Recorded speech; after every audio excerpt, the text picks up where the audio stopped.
ನಮಸ್ಕಾರ.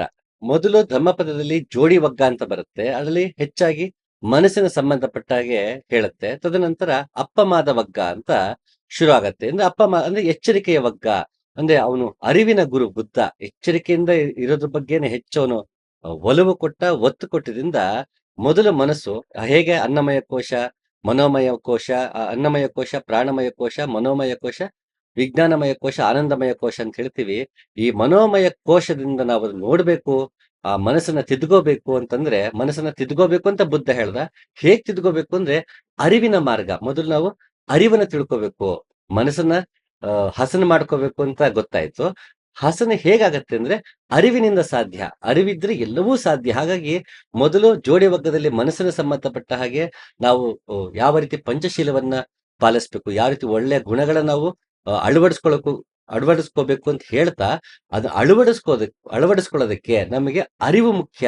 ಹಾಗಾಗಿ ಮೊದಲು ಜೋಡಿ ವಗ್ಗ, ಅದರಲ್ಲಿ ಮನಸ್ಸಿನ ಬಗ್ಗೆ, ಗುಣಗಳ ಬಗ್ಗೆ ಹೇಳ್ತಾ, ತದನಂತರ ಅರಿವಿನ ಬಗ್ಗೆ ಆ ಇದು ಮಾಡಿದ್ರೆ ತುಂಬಾ ಅದ್ಭುತವಾಗಿ ತ್ರಿಪಿಟಕಗಳನ್ನ ಅರೇಂಜ್ ಮಾಡಿದ್ದಾರೆ ಆಗಿನ ಭಿಕ್ಕುಗಳು.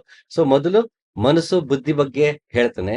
ತದನಂತರ ಇಲ್ಲಿ ಅರಿವಿನ ಬಗ್ಗೆ ಬುದ್ಧ ಆಡಿರೋ ಮಾತುಗಳನ್ನ ಕಂಪೈಲ್ ಮಾಡಿದ್ದಾರೆ. ಸೊ ಈ ಅರಿವಿನ ವಗ್ಗದಲ್ಲಿ ಬುದ್ಧ ಅರಿವಿನ ಬಗ್ಗೆ ಏನೇನ್ ಹೇಳ್ತಾರೆ ಅಂತ ನೋಡ್ತಾ ಹೋಗೋಣ. ಎಚ್ಚರಿಕೆಯ ಇರುವಿಕೆ ಅಮರತ್ವದ ಹಾದಿ, ಎಚ್ಚರಿಕೆ ಇಲ್ಲದಿರುವಿಕೆ ಸಾವಿನ ಹಾದಿ. ಎಚ್ಚರಿಕೆಯಿಂದ ಇರುವವರು ಸಾಯುವುದಿಲ್ಲ, ಎಚ್ಚರಿಕೆ ಇಲ್ಲದಿರುವವರು ಸತ್ತಂತಿರುತ್ತಾರೆ. ಎಚ್ಚರಿಕೆಯಲ್ಲಿರುವ ಈ ವಿಶೇಷತೆಯನ್ನು ಅರಿತ ಜ್ಞಾನಿಗಳು ಎಚ್ಚರಿಕೆಯಲ್ಲಿಯೇ ಆನಂದ ಪಡೆಯುತ್ತಾರೆ ಮತ್ತು ಶ್ರೇಷ್ಠರು ನಡೆದ ಹಾದಿಯಲ್ಲಿ ನಡೆದು ಸಂತೋಷ ಪಡುತ್ತಾರೆ. ಸದಾ ಧ್ಯಾನಶೀಲರಾಗಿ, ಸತತ ಯತ್ನಶೀಲರಾಗಿ ಇರುವಂತಹ ತಿಳಿದವರು ಮಾತ್ರ ನಿಬ್ಬಾಣದಂತಹ ಮುಕ್ತಿ ಪಡೆದ ಎಣೆಗಿಲ್ಲದ ಸ್ಥಿತಿಯನ್ನು ಅನುಭವಿಸುತ್ತಾರೆ. ಎಚ್ಚರಿಕೆಯಿಂದ ಇರೋದೇ ಬದುಕು. ಯಾವಾಗ ಎಚ್ಚರಿಕೆ ಇಲ್ಲದೆ ಬದುಕ್ತೀವೋ ಅದೇ ಸಾವು. ಎಚ್ಚರಿಕೆ ಅಂದ್ರೆ ಏನು ಅಂದ್ರೆ, ನಾವು ಏನು ಮಾಡ್ತಿದೀವೋ ನನ್ನ ಮನಸ್ಸು ಅಲ್ಲೇ ಇರೋದು. ನಾನೇನೋ ಓದ್ತಿದ್ದೀನಿ, ಓದಿನ ಕಡೆಗೆ ಇರೋದು. ನಾ ಕೆಲಸ ಮಾಡ್ತೀನಿ, ಕೆಲಸದ ಕಡೆನೇ ಇರೋದು. ಆಫೀಸಲ್ಲಿ ಇದ್ದಾಗ ಮನಸ್ಸು ಆಫೀಸಲ್ಲೇ ಇರೋದು, ಮನೇಲಿ ಇರೋದಲ್ಲ. ಮನೇಲಿದ್ದಾಗ ಮನೆಯಲ್ಲೇ ಇರೋದು ಮನಸ್ಸು, ಆಫೀಸಲ್ಲ. ವೀಕ್ ಡೇಸ್ ಅಲ್ಲಿ ವೀಕೆಂಡ್ ಬಗ್ಗೆ ಮನಸ್ಸಿರಬಾರ್ದು, ವೀಕೆಂಡ್ ಅಲ್ಲಿ ವೀಕ್ ಡೇಸ್ ಬಗ್ಗೆ ಮನಸ್ಸಿರಬಾರ್ದು. ನಾವ್ ಎಲ್ಲಿದೀವೋ ಅಲ್ಲೇ ಇರುವಂತದ್ದು, ಆ ಕ್ಷಣದಲ್ಲೇ ನಾವು ಇರುವಂತದ್ದನ್ನ ಎಚ್ಚರಿಕೆ. ಅದಿಲ್ಲ ಅಂದ್ರೆ ಎಚ್ಚರಿಕೆ ಅಲ್ಲ. ಹೇಗೆ ಮೆಕ್ಯಾನಿಕಲ್ ಲೈಫ್, ನಮ್ ಲೈಫ್ ಮೆಕ್ಯಾನಿಕಲ್ ಆಗ್ಬಿಟ್ಟಿದೆ, ಒಂದ್ ರುಟೀನ್, ಅದು ಪಾಡ್ಗದ್ ನಡ್ಕೊಂಡು ಹೋಗ್ತಾ ಇದೆ ಅಂತ ಏನ್ ಅಂತೀವಿ, ಅದನ್ನ ಬುದ್ಧ ಎಚ್ಚರಿಕೆ ಅಂತ ಅಲ್ಲಿ ತುಂಬಾ ಸೊಗಸಾಗಿ ನಮ್ಗನ್ನ ಕಟ್ಕೊಟ್ಟಿದ್ದಾನೆ.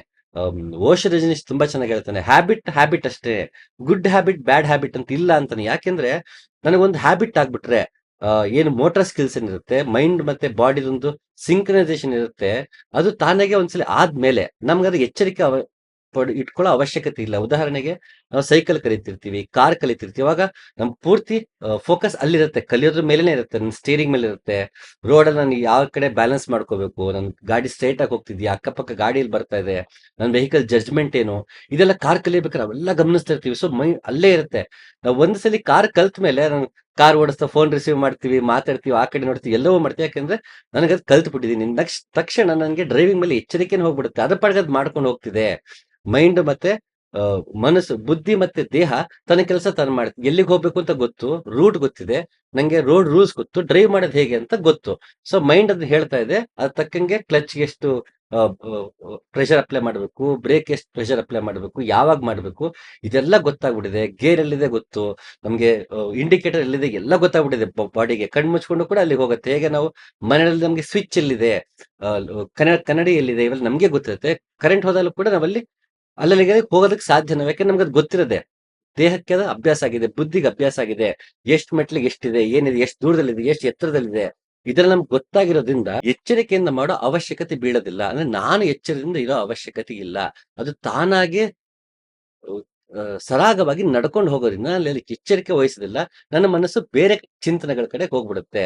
ಸೊ ಹ್ಯಾಬಿಟ್ ಕೂಡ ಅಷ್ಟೇ. ನಾನು ಯಾವ್ದೊಂದು ಹ್ಯಾಬಿಟ್ ಮಾಡ್ಕೊಂಡಿದ್ದೀನಿ, ದಿನ ನಾನು ನಡೆಯೋದು ಹ್ಯಾಬಿಟ್ ಮಾಡ್ಕೊಂಡಿದ್ದೀನಿ ಅಂದಾಗ ಮನಸ್ಸು ನಡೆಯೋದ ಕಡೆ ಇರೋದಿಲ್ಲ. ನಾನು ನಡೀತಾ ಇರ್ತೀನಿ, ಬಟ್ ಬೇರೆ ಎಲ್ಲ ಯೋಚನೆ ಮಾಡ್ತಿರುತ್ತೆ ಮನಸ್ಸು. ಆಫೀಸ್ ಬಗ್ಗೆ ಯೋಚನೆ ಮಾಡ್ಬೋದು, ಮನೆ ಬಗ್ಗೆ ಯೋಚನೆ ಮಾಡ್ಬೋದು, EMI ಬಗ್ಗೆ ಯೋಚನೆ ಮಾಡ್ಬೋದು. ಸೊ ವಾಕಿಂಗ್ ಕಡೆ ಗಮನನೇ ಹೋಗಲ್ಲ. ಪಾರ್ಕ್ ಅಲ್ಲಿ ನಡೀತಿದ್ದೀನಿ, ಆ ಹೂದೋಟ ನೋಡೋಣ, ಅಲ್ಲಿ ಒಳ್ಳೆ ಒಂದು ಗಾಳಿಯನ್ನ ಸೇವನೆ ಮಾಡೋಣ, ಅಯ್ಯೋ ನಿನ್ನೆ ಅಲ್ಲಿ ಹೂ ಬಿಟ್ಟಿರ್ಲಿವಲ್ಲ, ಇಲ್ಲಿ ಹೂ ಬಿಟ್ಟಿದಲ್ಲ ಅಂತ ನಾವದ್ನ ಆ ಪಾರ್ಕ್ಗೆ ಹೋಗಿರ್ತೀವಿ. ಯಾಕೆಂದ್ರೆ ಅಲ್ಲಿ ಮರ ಗಿಡ ಇರುತ್ತೆ, ಸ್ವಚ್ಛವಾದ ಗಾಳಿ ಸಿಗತ್ತೆ, ನೋಡೋದಕ್ಕೆ ಕಣ್ಣಿಗೆ ತಂಪಾಗಿರುತ್ತೆ ಅಂತ ನಾವು ಹೋಗ್ತೀವಿ. ಆದ್ರೆ ಕಣ್ಣು ನೋಡ್ತಿರುತ್ತೆ, ಬಟ್ ನಾವ್ ಆ ಕಡೆಗೆ ನೋಡ್ತಾನೆ ಇರಲ್ಲ. ನಮ್ಗೆ ವಾಕಿಂಗ್ ಇಷ್ಟು ಗಂಟೆಗೆ ಹೋಗ್ಬೇಕು, ಅಷ್ಟ್ ಗಂಟೆಗೆ ಇಷ್ಟು ರೌಂಡ್ ಮುಗಿಸ್ಬೇಕು, ಬರಬೇಕು. ದಿನ ದೇವಸ್ಥಾನಕ್ಕೂ ಪ್ರದಕ್ಷಿಣೆ ಹಾಕ್ಬೇಕು ಅಂದಾಗ ಮನಸ್ಸು ಪ್ರದಕ್ಷಿಣೆ ಮುಗಿಸೋದ್ರ ಕಡೆಗೆ ಇರುತ್ತೆ.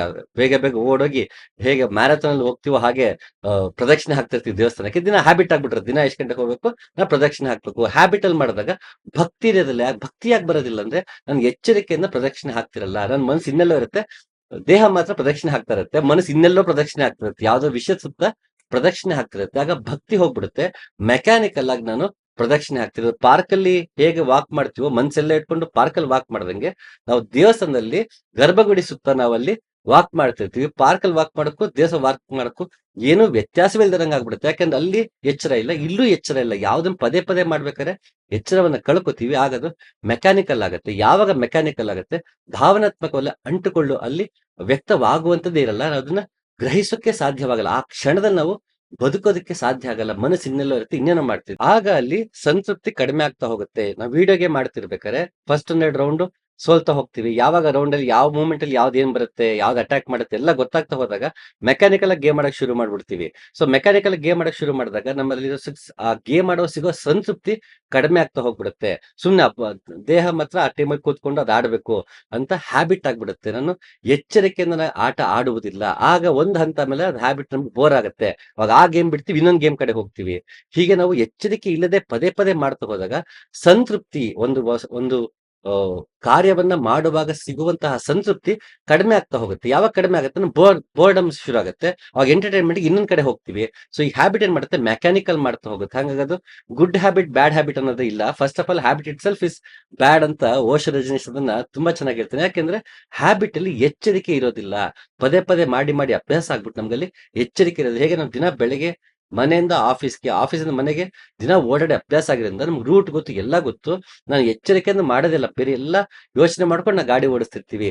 ದಿನ ಒಂದು ಅದೇ ಡೆಸ್ಕ್ ಅಲ್ಲಿ ಕೂರ್ತೀವಿ, ಅದೇ ಕೆಲಸ ಮಾಡ್ತೀವಿ ಅಂದಾಗ ಅದು ತಾನಾಗೆ ನಡೀತಿರುತ್ತೆ. ನಮ್ ತಲೆ ಇನ್ನೆಲ್ಲೋ ಓಡ್ತಿರುತ್ತೆ. ಅದೇ ಕೆಲಸ ಕಲಿಯುವಾಗ ಅದ್ರ ಕಡೆನೆ ಫೋಕಸ್ ಇರುತ್ತೆ. ನಾವು ಆ ಕಡೆನೆ ಗಮನ ಕೊಟ್ಟು ಕೆಲಸ ಕಲಿತೀವಿ ಅಂತ ಗೊತ್ತಾದ ತಕ್ಷಣ ಎಚ್ಚರಿಕೆ ಹೋಗ್ಬಿಡುತ್ತೆ. ನಮ್ದು ಮೈಂಡ್ ಬೇರೆ ವಿಷಯಗಳ ತೊಡಕೊಳ್ಳುತ್ತೆ. ಆಗ ಯಾವಾಗ ಎಚ್ಚರಿಕೆ ಬಿಟ್ಟಿರ್ತೀವಿ, ಆಗ ಸತ್ತಂತೆ ಬದುಕಿದೀವಿ. ಯಾವಾಗ ಎಚ್ಚರಿಕೆ ಅದು ಜೀವನ. ನಿಜವಾದ ಎಚ್ಚರಿಕೆಯಿಂದ ಪ್ರತಿ ಕ್ಷಣವನ್ನು ಕಳೆಯುವುದಿಲ್ಲ, ಅದು ಬದುಕು. ಎಚ್ಚರಿಕೆಯನ್ನ ಕಳ್ಕೊಂಡು ಬದುಕಿದಾಗ ಸತ್ತಂತೆ ಬದುಕಿದಂಗೆ. ಯಾಕೆ ಇದನ್ನ ಹೇಳ್ತಂದ್ರೆ, ನಾನು ಜೀವನವನ್ನ ಎಚ್ಚರಿಕೆಯಿಂದ ನಡೆಸಿದಾಗ, ಹೇಗೆ ಗುಂಡಪ್ಪ ಮನಸ್ಸು ಹಾಲಿದ್ದ ಹಾಗೆ, ಅದು ಒಲೆ ಮೇಲೆ ಇಟ್ಟಿರುವಂತ ಹಾಲಿದ್ದ ಹಾಗೆ, ಅದನ್ನ ಮೊದಲೇ ಆರಿಸ್ಬಿಟ್ರೆ ಹಸಿನಾತ ಹಾಗೆ ಉಳಿಯುತ್ತೆ. ಅದನ್ನ ಪೂರ್ತಿ ಕುದಿಸ್ಬಿಟ್ರೆ, ಎಚ್ಚರಿಕೆ ಬಿಟ್ಬಿಟ್ರೆ ಅದು ಪೂರ್ತಿ ಉಕ್ಕಿ ಹರಿಯುತ್ತೆ. ಹಾಗಾಗಿ ಮನಸ್ಸು ಕೂಡ ಒಲೆ ಮೇಲೆ ಇಟ್ಟರು ಹಾಲಿದ್ದಂಗೆ. ಅದನ್ನ ಹಸಿಯಾದಿದ್ರು ಬಳಸಕ್ಕಾಗಲ್ಲ, ಉಕ್ಕಿ ಹರಿದ್ಬಿಟ್ರು ಪ್ರಯೋಜನ ಇಲ್ಲ. ಅದನ್ನ ಎಚ್ಚರದಿ ನೋಡು ಮಂಕುತಿಮ್ಮ ಅಂತ ಗುಂಡಪ್ಪ ಹೇಳ್ತಾರೆ. ಅಂದ್ರೆ ಮನಸ್ಸು ಕದಡ್ತಿದೆ, ನನ್ನ ಮನಸ್ಸು ಹಿಂಸೆ ಆಗ್ತಿದೆ, ಗೊಂದಲಗಳಾಗಿದೆ, ದುಃಖ ಇದೆ, ನೋವಿದೆ, ನನ್ನಲ್ಲಿ ಜಿಗುಪ್ಸೆ ಇದೆ, ಅಸೂಯೆ ಇದೆ, ಇವೆಲ್ಲ ಇದೆ ಅಂದ್ರೆ ಅದನ್ನ ಎಚ್ಚರಿಕೆಯಿಂದ ಮನಸ್ಸನ್ನ ನೋಡ್ಬೇಕು. ಯಾವಾಗ ಎಚ್ಚರಿಕೆ ನೋಡ್ತೀವಿ, ಆಗ ಅದನ್ನ ತಿದ್ದೋದಿಕ್ಕೆ ಸಾಧ್ಯ. ಹೇಗೆ ಡಾಕ್ಟರ್ ಪೇಷಂಟ್ ನೋಡ್ಬೇಕಾದ್ರೆ ಆ ಪೇಷಂಟ್ ಕಡೆನೆ ಗಮನ ಕೊಟ್ಟಾಗ ಮಾತ್ರ ಅವ್ನಿಗೆ ಸಾಧ್ಯ. ಅವನಲ್ಲಿ ಯಾಕೆ ಸಮಸ್ಯೆ ಇದನ್ನ ಪರಿಹರಿಸೋದು ಹೇಗೆ ಅಂತ. ಅವನು ಬೇರೆ ಎಲ್ಲೋ ಮನಸ್ಸಿನ ಕೊಟ್ಟು ಪೇಷಂಟ್ ನ ನೋಡಕ್ ಆಗಲ್ಲ. ಹಾಗೆ ನಾನು ಕೂಡ ಮನೋರೋಗಿನೇ, ನನಗೂ ಕೂಡ ಎಲ್ಲ ಸಮಸ್ಯೆಗಳಿಂದ ನನ್ನನ್ನ ಸರಿ ಮಾಡ್ಕೋಬೇಕು ಅಂದ್ರೆ ನಾನು ಎಚ್ಚರಿಕೆಯಿಂದ ನೋಡಬೇಕು. ಒಂದು ಸಮಸ್ಯೆ ಬಂತು ಅಂದಾಗ ಅದನ್ನ ಎಚ್ಚರದಿಂದ ನೋಡಿದಾಗ ಆ ಸಮಸ್ಯೆನ ಹ್ಯಾಂಡಲ್ ಮಾಡೋದಕ್ಕೆ ನಮ್ಗೆ ಉಪಾಯಗಳು ಹೊಳೆಯುತ್ತೆ. ಎಲ್ಲಿಂದ ಈ ಸಮಸ್ಯೆ ಮೂಡಿದೆ, ಇದಕ್ಕೆ ಪರಿಹಾರ ಏನು, ಆ ಪರಿಹಾರ ಪಡ್ಕೊಳ್ಳೋದು ಹೇಗೆ ಅಂತ ನನ್ನ ಮೈಂಡ್ ವರ್ಕಿಂಗ್ ಮೈಂಡ್ ಆಗತ್ತೆ, ವರಿಯಿಂಗ್ ಮೈಂಡ್ ಆಗೋದಿಲ್ಲ. ಯಾವಾಗ ನಮ್ಮ ಮೈಂಡ್ ವರ್ಕಿಂಗ್ ಮೈಂಡ್ ಆಗಬೇಕು, ಅದಾಗಬೇಕು ನಾವು ಎಚ್ಚರಿಕೆಯಿಂದ ಇರಬೇಕು. ಧ್ಯಾನಕ್ಕೆ ಕೂರ್ತಿದೀನಿ, ನಾ ಅಧ್ಯಾತ್ಮ ನನ್ನ ಕಂಡ್ಕೋಬೇಕು ಅಂದ್ರೆ ನಾ ಎಚ್ಚರಿಕೆಯಿಂದ ನನ್ನನ್ನ ನೋಡ್ಕೋಬೇಕು. ನಾ ಧ್ಯಾನಕ್ಕೆ ಇಲ್ಲಿ ಕೂತ್ಕೊ ಮನಸ್ಸೆಲ್ಲೋ ಇತ್ತು ಅಂದ್ರೆ ಅದು ಮತ್ತೆ ಹ್ಯಾಬಿಟ್ ಆಗತ್ತೆ, ಮೆಕ್ಯಾನಿಕಲ್ ಆಗತ್ತೆ. ಮುಂಚೆ ಧ್ಯಾನ ಕೂತ್ಕೊಳ್ಳೋದು ಸಮಾಧಾನ ಸಿಗ್ತಿತ್ತು, ಈಗ ಸಮಾಧಾನ ಸಿಗಲ್ಲ ಅನ್ಸುತ್ತೆ, ಮೈಂಡ್ ಡೈವರ್ಟ್ ಆಯ್ತು ಅನ್ಸುತ್ತೆ. ಯಾಕೆಂದ್ರೆ ಎಚ್ಚರಿಕೆಯನ್ನ ಕಳ್ಕೊತೀವಿ. ದಿನ ಇಷ್ಟು ಗಂಟೆಗೆ ಎದ್ದು ಹಿಂಗ್ ಕೂತ್ಕೋಬೇಕು, ದಿನ ಇದು ಮಾಡ್ಬೇಕು, ಯಾವ್ದೋ ಮುದ್ರೆ ಹಾಕೊಂಡು ಕೂತ್ಕೋಬೇಕು ಅಂತ. ಅದು ಮತ್ತೆ ಹ್ಯಾಬಿಟ್ ಆಗತ್ತೆ, ಸಂತೃಪ್ತಿ ಕಡಿಮೆ ಆಗ್ತಾ ಹೋಗುತ್ತೆ. ಯಾಕೆಂದ್ರೆ ಎಚ್ಚರಿಕೆ ಇಲ್ಲದೆ ಹ್ಯಾಬಿಟ್ ತರ ಮಾಡ್ಕೊಂಡಾಗ ಎಲ್ಲವೂ ಪೂಜೆ ಆಗ್ಲಿ ಮತ್ತೊಂದಾಗ್ಲಿ ಎಚ್ಚರಿಕೆ ಇಲ್ಲದೆ ಮಾಡಿದಾಗ ಭಕ್ತಿ ಕಡಿಮೆ ಆಗುತ್ತೆ. ಎಚ್ಚರಿಕೆ ಇಲ್ಲದೆ ಸಂಬಂಧಗಳಲ್ಲಿ ತೊಡ್ಕೊಂಡಾಗ ಪ್ರೀತಿ ಕಡಿಮೆ ಆಗುತ್ತೆ. ಎಚ್ಚರಿಕೆ ಇಲ್ಲದೆ ಕೆಲಸಗಳಲ್ಲಿ ತೊಡ್ಕೊಂಡಾಗ ಅದರಲ್ಲಿ ಸಕ್ಸಸ್ ಕಡಿಮೆ ಆಗುತ್ತೆ. ಅದು ಬರೀ ಅಧ್ಯಾತ್ಮ ಅಂತಲ್ಲ, ಮಾಮೂಲಿ ಜೀವನದಲ್ಲೂ ಯಾವಾಗ ಎಚ್ಚರಿಕೆ ಕಳ್ಕೊತೀವಿ ಆಗ ನಮ್ಮ ಗ್ರೋತ್ ನಿಂತು ಹೋಗುತ್ತೆ. ಯಾವಾಗ ಎಚ್ಚರಿಕೆಯಿಂದ ನಾವು ಎಲ್ಲವನ್ನು ಮಾಡ್ತೀವಿ, ನಮ್ಮ ಗ್ರೋತ್ ಜಾಸ್ತಿ. ಅದು ಕೆರಿಯರ್ ಅಲ್ಲಿ ಆಗಿರ್ಬೋದು, ನಮ್ಮ ಎಜುಕೇಶನ್ ಅಲ್ಲಿ ಆಗಿರ್ಬೋದು, ಆರೋಗ್ಯ ಸಂಬಂಧಪಟ್ಟ ನಮ್ಮ ಆರೋಗ್ಯದ ಬಗ್ಗೆ ನಮ್ಗೆ ಎಚ್ಚರಿಕೆ ಇಲ್ಲ ಅಂದ್ರೆ ನಾನು ಇಷ್ಟ ಬಂದಂಗೆ ತಿಂತೀನಿ, ಇಷ್ಟ ಬಂದಂಗೆ ಮಲ್ಕೋತೀನಿ, ನನ್ನ ಲೈಫ್ ಸ್ಟೈಲೇ ಬದಲು ಮಾಡ್ಕೊಂಡಿರ್ತೀನಿ. ಅದನ್ನ ಎಚ್ಚರಿಕೆಯಿಂದ ಪ್ರತಿದಿನವೂ ಆರೋಗ್ಯದ ಕಡೆ ಗಮನ ಕೊಟ್ಕೊಂಡು ಪ್ರತಿ ದಿನವೂ ನನ್ನ ಎಚ್ಚರಿಕೆಯಿಂದ ಇದ್ದಾಗ ನನ್ನ ಲೈಫ್ ಸ್ಟೈಲ್ ಬದಲಾಗುತ್ತೆ. ಹೆಲ್ದಿಯಾಗಿ ನಾನು ಬದುಕೋದಕ್ಕೆ ಸಾಧ್ಯ. ಅದ್ ಯಾವಾಗ ಅಂದ್ರೆ ನನ್ನ ಆರೋಗ್ಯದ ಬಗ್ಗೆ ಎಚ್ಚರಿಕೆ ಇಟ್ಟುಕೊಂಡಾಗ. ಸೊ ಎಲ್ಲದಕ್ಕೂ, ಎಲ್ಲಾ ಸಮಸ್ಯೆಗಳಿಗೂ ಮೂಲ ಅಂತಂದ್ರೆ ಎಚ್ಚರಿಕೆ ಇಲ್ಲದೆ ನಾವು ಬದುಕುವುದು. ಯಾ ಯಾ ಎಚ್ಚರಿಕೆ ಇದ್ದಾಗ ಸಮಸ್ಯೆಗಳು ಬರಲ್ಲ ಅಂತಲ್ಲ. ಬಂದಾಗ ಎದುರಿಸುವಂತಹ ಮನಸ್ಥಿತಿ, ಶಕ್ತಿ ನಮ್ಮದಾಗಿರುತ್ತೆ. ಅದನ್ನ ಯಾವ ರೀತಿ ಅದನ್ನ ಟ್ಯಾಕಲ್ ಮಾಡಬೇಕು, ಪ್ರಾಬ್ಲಮ್ ಸಾಲ್ವ್ ಮಾಡೋದು ಹೇಗೆ ಅಂತ ವರ್ಕಿಂಗ್ ಮೈಂಡ್ ಆಗತ್ತೆ. ವರಿಯಿಂಗ್ ಮೈಂಡ್ ಆಗಲ್ಲ. ಹಾಗಾಗಿ ಎಚ್ಚರಿಕೆಯಿಂದ ಬದುಕೋದು ನಿಜವಾದ ಬದುಕು. ಎಚ್ಚರಿಕೆ ಇಲ್ಲದೆ ಬದುಕೋದು ಸತ್ತಂತೆ ಅಂತ ಇಲ್ಲಿ ನಮಗೆ ಬುದ್ಧ ಹೇಳ್ಕೊಡ್ತಾ ಇದ್ದಾನೆ. ಸದಾ ಧ್ಯಾನಶೀಲರಾಗಿ, ಸತತ ಯತ್ನಶೀಲರಾಗಿ ಇರುವಂತಹ ತಿಳಿದವರು ಮಾತ್ರ ನಿಬ್ಬಾಣದಂತಹ ಬಂಧನದಿಂದ ಮುಕ್ತಿ ಪಡೆದ ಎಣೆ ಇಲ್ಲದ ಸ್ಥಿತಿಯನ್ನು ಅನುಭವಿಸುತ್ತಾರೆ. ಧ್ಯಾನ ಅಂದ್ರೆ ಕೂತ್ಕೊಂಡ್ ಮಾಡೋದು ಅನ್ನೋ ಒಂದು ಪರಿಕಲ್ಪನೆ ಇದೆ. ಅದನ್ನ ತೊಡೆದು ಹಾಕ್ತಾ ಇದ್ದಾನೆ ಬುದ್ಧ. ಅರಿವಿನಿಂದ, ಎಚ್ಚರಿಕೆಯಿಂದ ಇದ್ದಾಗ ಮಾತ್ರ ಧ್ಯಾನಶೀಲನಾಗ್ತಾನೆ. ಯತ್ನಶೀಲನಾಗಬೇಕು ಅಂತಾನೆ ತನ್ನ ಹೊರಗಿನ ಜೀವನದಲ್ಲೂ ತೊಡಗಿಸ್ಕೊಂಡಿರ್ಬೇಕು. ಬೆಳಗ್ಗೆಯಿಂದ ಸಂಜೆ ಗುಹೆ ಒಳಗೋಗಿ ಕೂತ್ಕೊಂಡ್ಬಿಡ್ತೀನಿ ಅಂತ ಆಗಲ್ಲ. ತಪಸ್ಸಾಗತ್ತೆ. ಧ್ಯಾನ ಅಲ್ಲ. ಧ್ಯಾನ ಬೇರೆ, ತಪಸ್ಸು ಬೇರೆ. ನಾನು ಗುಹೆ ಕೂತ್ಕೊಂಡು ತಪಸ್ ಮಾಡೋವಲ್ಲ ಧ್ಯಾನ ಬೇಕು. ಆದ್ರೆ ಧ್ಯಾನಕ್ಕೆ ತಪಸ್ಸಿನ ಅವಶ್ಯಕತೆ ಇಲ್ಲ. ಧ್ಯಾನ ಅಂದ್ರೆ ಎಚ್ಚರಿಕೆಯಿಂದ ನಮ್ಮನ್ನ ನಾವು ನೋಡ್ಕೊಳ್ತಾ ಹೋಗೋದು, ಎಚ್ಚರಿಕೆಯಿಂದ ಸಮಾಜವನ್ನ ನೋಡೋದು, ಎಚ್ಚರಿಕೆಯಿಂದ ನನ್ನ ನಡೆ ಮತ್ತು ನುಡಿಯನ್ನ ನೋಡೋದು, ಎಚ್ಚರಿಕೆ ಇನ್ನೊಬ್ಬರ ನಡೆ ನುಡಿಯನ್ನ ನೋಡ್ತಾ ಬದುಕೋದೆ. ಅವನು ಧ್ಯಾನಶೀಲನಾಗಿರ್ಬೇಕು. ಧ್ಯಾನಶೀಲ ಅಂದ್ರೆ ಎಚ್ಚರನಾಗಿರ್ಬೇಕು, ಮತ್ತೆ ಯತ್ನಶೀಲನಾಗಿರ್ಬೇಕು. ಸಮಾಜದಲ್ಲಿ, ಬದುಕಿನಲ್ಲಿ ತೊಡಗಿಕೊಂಡಿರ್ಬೇಕು. 100 ವರ್ಷ ಕರ್ಮಗಳನ್ನ ಮಾಡುತ್ತಲೇ ಕರ್ಮವನ್ನ ಜಯಿಸಬೇಕು ಅಂತ ಅದನ್ನೇ ಉಪನಿಷತ್ ಹೇಳ್ತಾ ಇರೋದು. ಸೊ ಹಾಗೆ ನಾನು ಸದಾ ಧ್ಯಾನಶೀಲನಾಗಿರ್ಬೇಕು, ಹಾಗೆ ಯತ್ನಶೀಲನಾಗಿರ್ಬೇಕು. ಅದು ಯಾವಾಗ ಅಂದ್ರೆ ಅದು ಅರಿವಿನಿಂದ ಆಗಬೇಕು. ಯಾರು ಹೀಗಿರ್ತಾರೋ ಅವ್ರಿಗೆ ಮಾತ್ರ ನಿಬ್ಬಾಣ ಸಾಧ್ಯ. ಇಲ್ಲ ನಿಬ್ಬಾಣ ಸಾಧ್ಯ ಇಲ್ಲ ಅಂತ ನಮ್ಗೆ ಇಲ್ಲಿ ಬುದ್ಧ ಸ್ಪಷ್ಟವಾಗಿ ಹೇಳ್ತಾನೆ. ಧ್ಯಾನದ ಮತ್ತೇನು ಅಲ್ಲ, ಅವನ್ ಗುರು ನೀಡಿದಂತಹ ಗುರು ಮಾರ್ಗವನ್ನ ಎಚ್ಚರಿಕೆಯಿಂದ ಆ ಮಾರ್ಗದಲ್ಲಿ ನಡೆಯುತ್ತಾ ಹೋಗುವುದೇ ಧ್ಯಾನ. ಅದ್ರ ಹೊರತು ಇನ್ನೇನು ಅಲ್ಲ. ಯಾವುದೋ ಕಪೋಲ ಕಲ್ಪಿತ ವಾದಂತಹ ಮತ್ತೊಂದಿಲ್ಲ. ನಾವು ಎಚ್ಚರಿಕೆ ಇಲ್ಲದೆ ಯಾವ ಮಾರ್ಗದಲ್ಲೇ ನಡೆದರೂ ಆ ಮಾರ್ಗ ನಮ್ಗೆ ಫಲ ಕೊಡೋದಿಲ್ಲ. ಅದು ಅಧ್ಯಾತ್ಮ ಇರ್ಬೋದು, ಮಾಮೂಲಿ ಜೀವನ ಇರ್ಬೋದು, ಕೆಲಸ ಇರ್ಬೋದು, ವಿದ್ಯಾಭ್ಯಾಸ, ಆರೋಗ್ಯ, ಯಾವ ಸೆಕ್ಟರ್ ಬೇಕಾದ್ರೂ ಅಪ್ಲೈ ಮಾಡ್ಕೋಬಹುದು. ಮನುಷ್ಯ ಎಚ್ಚರಿಕೆಯಿಂದ ಬದುಕಿದಾಗ ಅವ್ನು ನಿಜವಾಗ್ಲೂ ಬದುಕದ ಹಾಗೆ, ಇಲ್ಲ ಅಂದ್ರೆ ಸತ್ತು ಬದುಕದಂಗೆ ಅಂತ ಹೇಳ್ತಿದ್ವಿ. ಕಬೀರ್ ದಾಸರು ಇದನ್ನೇ ಸೊಗಸಾಗಿ ಹೇಳ್ತಾರೆ. ಸಾಯುವ ಮನವೆರೆ ಒಮ್ಮೆಯ ಸಾಯಿ, ತಿರುಗಿ ಹುಟ್ಟಿ ಬರದಂತೆ, ದಿನಕ್ಕೆ 1000 ಸಲ ಸತ್ತು ಹುಟ್ಟುವ ಸಾವಿಂದ ಸುಖವದು ಏನಂತೆ. ಎಷ್ಟು ಚೆನ್ನಾಗಿ ಹೇಳ್ತಾರೆ. ಸುಮ್ನೆ ಸತ್ತು ಬದುಕ್ತಿಲ್ಲಪ್ಪ. ಅದಕ್ಕೆ ಅಮರಕೋಶ ಮನುಷ್ಯನ್ನ ಮೃತ ಅಂತ ಕರೆಯುತ್ತೆ. ಮೃತ ಅಂದ್ರೆ ಸಾಯುವವನು ಅಂತ. ಪ್ರಾಣಿಗಳು ಸಾಯುತ್ತೆ, ಗಿಡಗಳು ಸಾಯುತ್ತೆ, ಇಡೀ ಸೃಷ್ಟಿನೇ ಒಂದಿನ ಸಾಯುತ್ತೆ. ಆದ್ರೆ ಮನುಷ್ಯನ ಮೃತ ಅನ್ಬಿಡುತ್ತೆ. ಅಂದ್ರೆ ಮರ್ತ್ಯ ಅನ್ಬಿಡುತ್ತೆ. ಕ್ಷಮಿಸಿ, ಮರ್ತ್ಯ ಅನ್ಬಿಡುತ್ತೆ. ಯಾಕೆ ಅಂದ್ರೆ ದಿನ ಸಾಯೋನು ಅಂತ. ಅವನು ದಿನ ಒಂದಲ್ಲ ಅವನು ಗೊಣಗಾಡದ ಸಾಯ್ತಾನೆ, ನಾಳೆ ಬಗ್ಗೆ ಚಿಂತೆ ಮಾಡ್ಕೊಂಡು ಸಾಯ್ತಾನೆ. ಅಯ್ಯೋ ನಂಗೆ ಹಿಂಗಾಗೋಯ್ತಲ್ಲ, ಅವನಷ್ಟು ಇದಾಗ್ಬಿಟ್ನಲ್ಲ ಅಂತ ಕೊರಗಿ ಸಾಯ್ತಾನೆ, ದುಃಖ ಪಟ್ಟು ಸಾಯ್ತಾನೆ, ಅಜ್ಞಾನದಲ್ಲಿ ಸಾಯ್ತಾನೆ, ಪ್ರತಿ ದಿನವೂ ಅವನು ಸಾಯ್ತಿರ್ತಾನೆ. ದಿನ ಸಾವು ಹತ್ರ ಹೋಗ್ತಾ ಸಾವಿನ ಬಗ್ಗೆ ಆತಂಕ ಆಗುತ್ತೆ. ಹಾಗೆ ಅವನು ದಿನಾ ಸಾಯ್ತಿರ್ತ. ಹಾಗೆ ಅವನು ಮರ್ತ್ಯ. ಅವನಿರೋ ಲೋಕ ಮರ್ತ್ಯ ಲೋಕ, ಸಾಯೋ ಲೋಕ ಅದು. ಮನುಷ್ಯ ಸತ್ತು ಬದುಕ್ತಿರ್ತಾನೆ, ಬರೀ ಸಾವು. ಆ ಜೀವನವನ್ನು ಎಚ್ಚರದಿಂದ ಬದುಕದೆ ಸತ್ತಂತೆ ಬದುಕುವುದರಿಂದ ಅವನು ಮರ್ತ್ಯ. ಅವನಿರೋದು ಮರ್ತ್ಯ ಲೋಕ ಅಂತ ಅಮರಕೋಶ ನಮ್ಗೆ ತುಂಬಾ ಸೊಗಸಾಗಿ ಕೊಡುತ್ತೆ. ಹಾಗೆ ಅದನ್ನೇ ಕಬೀರ್ದಾಸ್ ಹೇಳ್ತದ. ಸಾಯಂಗಿದ್ರೆ ಒಂದೇ ಸಲ ಸಾಯಿ, ಮತ್ತೆ ಹುಟ್ಟಿದಿರೋ ಹಾಗೆ ಸಾಯಿ.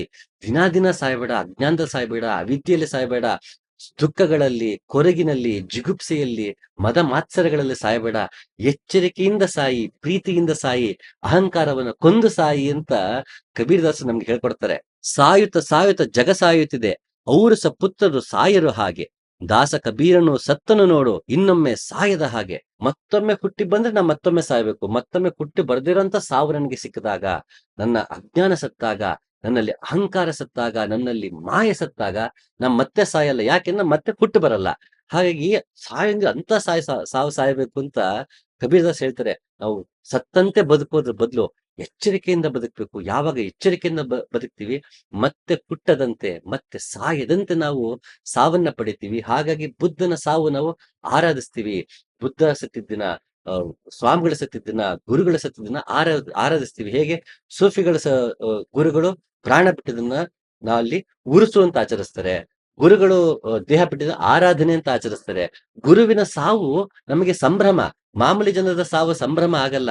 ಗುರುವಿನ ಸಾವು ಸಂಭ್ರಮ. ಯಾಕೆಂದ್ರೆ ಅವನು ಮತ್ತೆ ಹುಟ್ಟು ಬರೋದಿಲ್ಲ. ಹಾಗಾಗಿ ಅವನ ಸಾವು ತುಂಬಾ ಪ್ರಮುಖವಾದದ್ದು. ಅದನ್ನ ನಾವು ಅಳವಡಿಸ್ಕೊಳ್ಬೇಕು. ಎಂತಹ ಸಾವು ಸತ್ತ, ಎಚ್ಚರಿಕೆಯಿಂದ ಸತ್ತ, ಎಲ್ಲರಿಗೂ ಒಳಿತು ಮಾಡ್ಕೊಂಡು ಸತ್ತ. ಹಾಗಾಗಿ ನಾವು ಹಂಗ್ ಮಾಡಲ್ಲ. ಓ, ನಿದ್ದೆಲ್ ಸತ್ತೋಗ್ಬಿಟ್ರು ನೋಡ್ರಿ, ಎಂತ ಪುಣ್ಯವಂತರು, ನೋವೇ ಗೊತ್ತಾಗಿಲ್ಲ ಅಂತೀವಿ. ನಮಗ್ ಗೊತ್ತಿಲ್ಲ ಅಷ್ಟೇ. ಅವನ ನಿದ್ದೆಯಲ್ಲಿ ಇದ್ದಾಗ ಎಚ್ಚರ ಆಗಿ ಅವನ ನೋವು ಅನುಭವಿಸಿ ಸತ್ತಿರ್ಬೋದು, ನಮಗ್ ಗೊತ್ತಿರಲ್ಲ. ಮಾತಿ ಮಲಗುದು, ಬೆಳಗ್ಗೆ ಎದ್ದಾಗ ಅವನು ಪ್ರಾಣ ಬಿಟ್ಟಿರ್ತ ಅಂತ ನಿದ್ದೆ ಸತ್ರು ಅಂತೀವಿ. ಯಾರು ಗೊತ್ತು ನಿದ್ದೆ ಸತ್ರೋ ಇಲ್ವೋ ಅಂತ. ಅವನ್ನ ಕೋಮಲ್ ಕಳಿಸಿ ಸಾಯಿಸ್ಬೇಕಷ್ಟೇ ಬಹುಶಃ, ಇಲ್ಲಾಂದ್ರೆ ಸಾಧ್ಯ ಇಲ್ವೇನೋ. ನಾವು ನೋಡೇ ಇರಲ್ಲ ನಿದ್ದೆ ಸತ್ರೋ ಇಲ್ವೋ ಅಂತ. ಬಟ್ ನಮ್ಗೊಂದು ನಂಬಿಕೆ, ಹೋ ನೋಡು, ಸಾಯೋ ಟೈಮಲ್ಲಿ ಒಂದು ಎಚ್ಚರ ಇರ್ಲಿಲ್ಲ. ಯಾಕೆಂದ್ರೆ ನೋವು ತಡ್ಕೊಳಕ್ಕಾಗಲ್ಲ, ಸಾವನ್ನ ಅಕ್ಸೆಪ್ಟ್ ಮಾಡ್ಕೊಳಕ್ಕಾಗಲ್ಲ. ಸಾವಲ್ ನಿದ್ದೆ ಬರ್ಲಿ ಅಂತ ಕೇಳ್ತೀನಿ. ಸಾವನ್ನ ಎಚ್ಚರಿಕೆಯಿಂದ ನೋಡೋದಕ್ಕೂ ನಮಗೆ ಭಯ. ಬದುಕನ್ನೇ ಎಚ್ಚರದಿಂದ ನೋಡಿದ್ರು ಸಾವನ್ನು ಕೂಡ ಎಚ್ಚರದಿಂದ ನೋಡೋದಕ್ಕೆ ಸಾಧ್ಯ ಇಲ್ಲ. ಯಾವ ಗುರು ಎಚ್ಚರದಿಂದ ಬದುಕಿರ್ತಾನೋ ಅವನು ಸಾವನ್ನು ಎಚ್ಚರದಿಂದ ನೋಡ್ತಾನೆ, ಸಾವನ್ನು ಎಚ್ಚರಿಕೆಯಿಂದ ಸ್ವೀಕರಿಸ್ತಾನೆ. ಹಾಗಾಗಿ ಅವನ ಸಾವು ತುಂಬಾ ಮಹತ್ವಪೂರ್ಣದಾಗಿರುತ್ತೆ. ಅದಕ್ಕೆ ಕಬೀರ್ ದಾಸರಾಗ್ಲಿ, ಬುದ್ಧ ಆಗ್ಲಿ, ಬಸವಣ್ಣ, ಗುರುನ ಗೋರಕ್ಷನಾಥ, ಎಲ್ಲರೂ ಸಾವಿನ ಬಗ್ಗೆ ಅಷ್ಟು ಸೊಗಸಾಗಿ ಹೇಳಿರೋದು. ಹೀಗೆ ಒಬ್ಬ ಝೆನ್ ಪ್ರಾಕ್ಟೀಸ್ ಮಾಡ್ತಿದ್ದಂತ ಒಬ್ಬ ವ್ಯಕ್ತಿ ಒಂದು ಮಾರ್ಕೆಟ್ಗೆ ಹೋಗಿರ್ತಾನೆ. ಅಲ್ಲಿ ಒಂದು ಮಾಂಸದ ಅಂಗಡಿ ಇರುತ್ತೆ. ಅಲ್ಲಿ ಹೋಗಿ ಒಂದು ಉತ್ತಮವಾದ ಮಾಂಸವನ್ನ ಕೊಡು ಅಂತ ಅಂಗಡಿಯವನಿಗೆ ಕೇಳ್ತಾನೆ. ಆಗ ಅಂಗಡಿಯವನಂತಾನೆ, ಇಲ್ಲೆಲ್ಲವೂ ಉತ್ತಮವಾಗಿರೋ ಮಾಂಸವೇ ಇರೋದು, ಎಚ್ಚರದಿಂದ ನೋಡು ಅಂತ ಅಂತಾನೆ. ಈಗ ಆತ ತಕ್ಷಣ ಎಚ್ಚರದಿಂದ ನೋಡಕ್ ಶುರು ಮಾಡ್ತಾನೆ. ನೋಡ್ತಾ ನೋಡ್ತಾ ನೋಡ್ತಾ ಅವನು ಜ್ಞಾನೋದಯ ಅಲ್ಲೇ ಆಗೋಗತ್ತಂತೆ. ಎಷ್ಟು ಸೊಗಸಾಗಿದೆ ನೋಡಿ. ಅವ್ನು ಎಚ್ಚರದಿಂದ ನೋಡ್ಬೇಕೆಲ್ಲವನ್ನು. ಅದನ್ನ ಎಚ್ಚರದಿಂದ ನೋಡು ಮಂಕುತಿಮ್ಮ. ನಾವು ಅದು ಎಚ್ಚರಿಕೆಯಿಂದ ನೋಡಿದಾಗ ಜ್ಞಾನೋದಯವಾಗತ್ತೆ, ಇಲ್ಲ ಜ್ಞಾನೋದಯ ಸಾಧ್ಯ ಇಲ್ಲ. ಮತ್ತೆ ಆ ಜ್ಞಾನೋದಯ ನಮಗೆ ಹಿಮಾಲಯದಲ್ಲಿ ಆಗ್ಬೇಕು ಅಂತಿಲ್ಲ, ಮತ್ತೊಂದ್ ಕಡೆ ಆಗ್ಬೇಕು ಅಂತಿಲ್ಲ, ಅಲ್ಲೇ ಎಲ್ಲೋ ಆಗ್ಬೇಕು ಅಂತಿಲ್ಲ. ಜ್ಞಾನೋದಯ ಆಗೋದು ನಮ್ಮೊಳಗಾದ್ರಿಂದ, ಅದು ಹಿಮಾಲಯ ಆದ್ರೂ ಸರಿ, ಮನೆ ಆದ್ರೂ ಸರಿ, ಅದು ಮಠವಾದ್ರೂ ಸರಿ, ಮಂದಿರವಾದ್ರೂ ಸರಿ, ಮಾಂಸದ ಅಂಗಡಿ ಆದ್ರೂ ಸರಿ, ನಾನು ಎಚ್ಚರದಿಂದ ಇರಬೇಕು. ನಾನು ಎಚ್ಚರದಿಂದ ಇದ್ರೆ ಮಾಂಸದ ಅಂಗಡಿಯಲ್ಲೂ ಜ್ಞಾನೋದಯವಾಗತ್ತೆ. ಅದರಲ್ಲಿ ಜಾಗದ ಭೇದ ಭಾವ ಇಲ್ಲ.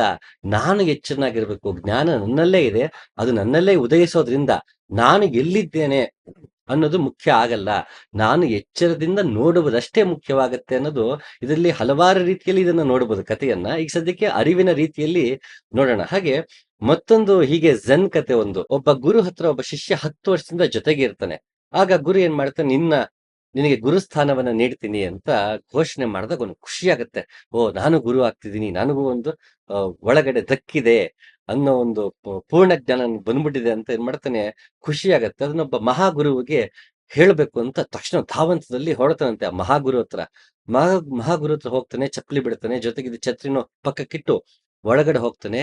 ಮಹಾಗುರುಗೆ ಹೇಳ್ಕೊಳಕ್ ಹೋಗ್ತಾನೆ, ನನ್ಗೀಗೆ ಆಗಿದೆ ಅಂತ ಹೇಳ್ಬೇಕು ಅಂತ ತಕ್ಷಣ ಆ ಮಹಾಗುರು ಕೇಳ್ತಾನಂತೆ, ಛತ್ರಿಯನ್ನ ಚಪ್ಪಲಿ ಎಡಗಡೆಗೆ ಇಟ್ಟ್ಯಾ ಬಲಗಡೆಗೆ ಇಟ್ಟ್ಯಾ ಅಂತ. ಒಂದು ಕ್ಷಣ ಯೋಚನೆ ಮಾಡ್ತಾನೆ, ಅದು ನೆನಪೇ ಇರೋದಿಲ್ಲ. ಆಗೋನ್ಗನ್ಸುತ್ತೆ, ನನಗಿನ್ನೂ ಆ ಪರಿಪೂರ್ಣತೆ ದಕ್ಕಿಲ್ಲ, ನನಗಿನ್ನೂ ಅರಿವಿನ ಅವಶ್ಯಕತೆ ಇದೆ ಅಂತ ವಾಪಸ್ ಹೊರಟೋಗ್ಬಿಡ್ತಾನಂತೆ ಆ ಶಿಷ್ಯ. ಹಾಗೆ ಮನುಷ್ಯ ಅರಿವಿನಲ್ಲಿ ಬದುಕುವುದು ಅಂದ್ರೆ ಹಾಗೆ. ಪ್ರತಿ ಕ್ಷಣವೂ ಆ ಕ್ಷಣದಲ್ಲೇ ನನ್ನ ಮನಸ್ಸು ಇರಬೇಕು. ಆ ಕ್ಷಣಕ್ಕೆ ಸಂಬಂಧಪಟ್ಟಂತ ಹಾಗೆ ಯೋಚನೆಗಳು ನಮ್ಗೆ ಇರಬೇಕು. ನಮ್ಮ ಮನೆ ಕೂತು ಆಫೀಸ್ ಬಗ್ಗೆ, ಆಫೀಸ್ ಕೂತ್ಕೊಂಡು ಮನೆ ಬಗ್ಗೆ, ವೀಕ್ ಡೇಸ್ ಅಲ್ಲಿ ವೀಕೆಂಡ್ ಬಗ್ಗೆ, ವೀಕೆಂಡ್ ಅಲ್ಲಿ ವೀಕ್ ಡೇಸ್ ಬಗ್ಗೆ ಯೋಚನೆ ಮಾಡ್ಕೊಂಡು ಕೂತ್ಕೊಳ್ಳೋದು ಸತ್ತಂತೆ ಬದುಕಿದಂತೆ. ಆ ಕ್ಷಣದ ಬಗ್ಗೆ, ಆ ಕ್ಷಣದಲ್ಲೇ ಬದುಕುವುದು, ಆ ಕ್ಷಣದಲ್ಲಿ ಏನ್ ಬೇಕೋ ಅಷ್ಟು ಮಾತ್ರ ಯೋಚನೆ ಮಾಡುವುದೇ ನಿಜವಾದ ಅರಿವು ಅಂತ ಒಂದು ಹಂತದ ಸದ್ಯಕ್ಕೆ ನೋಡೋಣ. ಮುಂದೆ ಅರಿವಿನ ಬಗ್ಗೆ ಹಲವಾರು ವಿಷಯಗಳನ್ನ ಬುದ್ಧ ಹೇಳ್ತಾ ಹೋಗ್ತಾನೆ. ಅಂತಹ ಅರಿವು ನಮ್ಮಲ್ಲೂ ಮೂಡ್ಲಿ. ಎಲ್ಲರೂ ಅರಿವಿನಿಂದ ಜ್ಞಾನವನ್ನ ಪಡೆಯೋಣ. ಸತ್ತಂತೆ ಬದುಕಿದ್ದಾಗ ಅದನ್ನ ಜೀವಂತವಾಗಿ ಬದುಕ್ತಾ, ಎಚ್ಚರಿಕೆಯಿಂದ ಬದುಕ್ತಾ, ಮನಸ್ಸನ್ನ ಒಲೆ ಮೇಲಿಟ್ಟಿರೋ ಹಾಲಿನಂತೆ ಎಚ್ಚರಿಕೆಯಿಂದ ನೋಡ್ತಾ, ಎಲ್ಲವನ್ನು ಹಸನಾಗಿ ಕಂಡುಕೊಳ್ತಾ, ಸಂತೋಷವನ್ನ ಕಂಡುಕೊಳ್ಳ ಅಂತ ಹೇಳ್ತಾ ಮತ್ತೊಂದು ಸಂಚಿಕೆ ಸಿಗ್ತೀನಿ. ನಮಸ್ಕಾರ.